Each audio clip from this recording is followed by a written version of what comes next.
เฮาควรเสี่ยงเท่าใดต่อ1ออเดอร์ดีหลักๆแม่นมันขึ้นอยู่ที่งบเฮาแล้วก็กับเฮาแน่ว่าเฮายอมรับความเสี่ยงได้เท่าใดคือข้อยเองแม่นข้อยจะใส่งบอยู่ที่100ข้อยจะบริหารให้ได้ประมาณ4ออเดอร์เนาะ4ออเดอร์ออเดอร์แรกแม่นข้อยจะไปอยู่ที่5เหรียญ5เหรียญเนาะก็คือ5%ของต้นทุนใน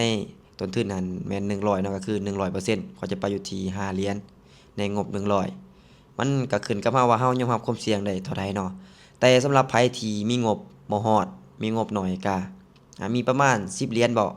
อเดอร์แรกก็ไปอยู่ที่1%หรือว่า1 USDT เป็นการดีเนาะข้อยอยากแนะนำให้แต่ละคนนี่บริหารให้ได้หลายๆไม้เป็นการดีเลยสมมุติว่ามีงบอยู่ที่100บริหารได้ประมาณ4ออเดอร์ดีที่สุดคือข้อยปัจจุบันนี้แม่นข้อยบริหารให้ได้ประมาณ4ออเดอร์เนาะไผที่เข้ามีตติของข้อยน่าจะรู้ดีว่าข้อย ใส่งบเท่าใดหลักๆแม่นข้อยจะใส่งบ